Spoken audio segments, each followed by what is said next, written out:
Hello and welcome to our training video on how to check for a residential water leak. Today we're going to talk about a pit set where we have a water meter pit, a collar and a lid. We've got meter reading equipment and the water meter. In this case we have a setter with valves. Sometimes you have a check valve on the back side, but we have a setter where the water flows through the meter and the piping and goes out toward your home or structure.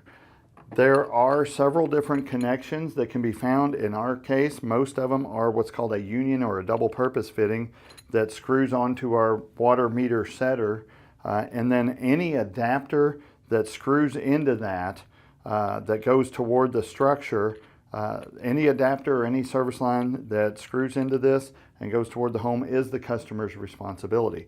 These come in many different types, whether it be metal, bronze, galvanized, nylon, plastic, or PVC, but many different types of water fittings are found in our area.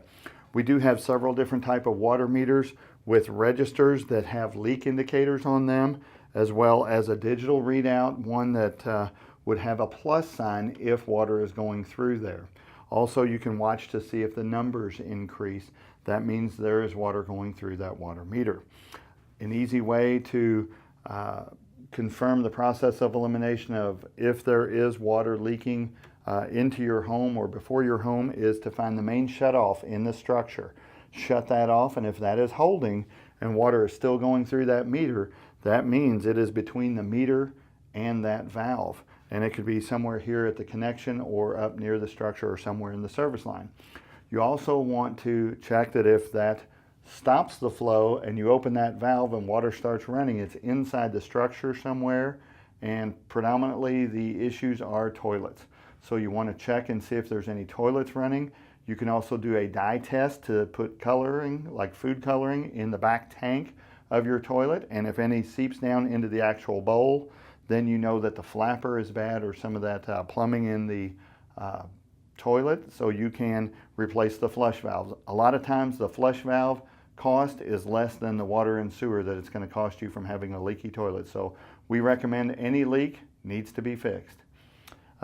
Once you check your leak, you want to make sure that you put your lid back on good and tight, put the tab back in the collar, tighten the nut down, check it, make sure that it's sturdy so that no one falls in there and gets injured. You can call your local water utility and find out if you are qualified to check for a leak yourself, or if you need to have a plumber or a contractor or the water utility assist you in this manner. Thank you very much.